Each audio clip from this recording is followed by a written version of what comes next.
Hello viewers, আসসালামু আলাইকুম রাহমাতুল্লাহ। আমার সামনে যেই মেশিনটি দেখতে পারতেছেন, এটা হচ্ছে একটি 12 ভোল্টের মিনি ইউপিএস। তো আমি এটা তৈরি করছি 12 ভোল্টের ব্যাটারি দিয়ে। এখানে কিন্তু 12 ভোল্টের একটি ব্যাটারি আর হচ্ছে এই পাশে আছে 6 ভোল্টের দুটি ব্যাটারি। এই তিনটি ব্যাটারির মাধ্যমে এখানে ভোল্ট 12 কিন্তু অ্যাম্পিয়ারটা একটু বেশি। এজন্য আমি এটা চার্জ করার জন্য এই যে এখানে একটা 6 অ্যাম্পিয়ারের ট্রান্সফরমার লাগিয়েছি। সাথে কিন্তু এখানে একটি অটো কাট সার্কিট লাগিয়েছি। যখন আমার এই দোনোটা ব্যাটারির ভিতরে 14 ভোল্ট চলে আসবে, দেখতে পাচ্ছেন আমি কিন্তু মিটার লাগানো আছে এখানে 13.14 ভোল্ট আছে। যখন আমার এই মিটারে 14 ভোল্ট চলে আসবে তখন কিন্তু অটোমেটিক ভাবে আমার এই যে রিলেটা আছে, রিলেটা কিন্তু ছেড়ে দিবে। এই রিলেটা কিন্তু আমাদের ট্রান্সফরমার যে ইনকামিং লাইনে যে এসি কারেন্টটা টোটালি বন্ধ করে দিবে। ও এটা এই সার্কিটটা দিয়ে আমাদের এসি লাইনটাই বন্ধ হবে। আর এই যে এদিক দিয়ে কিন্তু আমার যে ডিসি লাইনটা, এটা কিন্তু এই যে 6 এম্পিয়ার যে ট্রান্সফরমার আছে, এই ট্রান্সফরমার থেকে আইছে।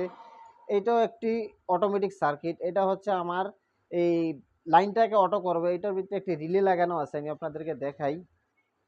এই যে এটার ভিতরে কিন্তু একটা রিলে দেওয়া আছে।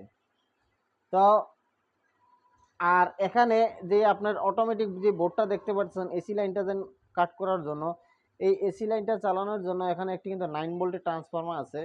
এই 9 ভোল্টের ট্রান্সফরমার দিয়া এই বোর্ডটাকে আমরা চালাই, কারণ এই বোর্ডটা রানিং চালাইতে গেলে আমাদের কিন্তু 18 ভোল্ট প্রয়োজন আছে। এই জন্য এই আমরা এটাকে 9 ভোল্ট দিয়েই কিন্তু আমরা এই বোর্ডটা চালাইতেছি। তো বর্তমানে কিন্তু আমার এটা চার্জিং অবস্থায় আছে। এই দুইটি ইন্ডিকেটর হচ্ছে আমার ওই যে পিছনের যে বোর্ডটা আছে এটা, আর এই ইন্ডিকেটরটা হচ্ছে আমার এই বোর্ডের। বর্তমানে চার্জ আছে, যখন আমার চার্জ ফুল হয়ে যাবে তখন আমার এই লাইটটি কিন্তু ধরবে। এই লাল লাইটটি বন্ধ হয়ে এই লাইটটি ধরবে। এখন আমার মিটারে আছে 14.19 ভোল্ট। তো আমি এটার ভিতরে সেট করে রাখছি আপনার 14 ভোল্ট, সরি 13.19 ভোল্ট আছে।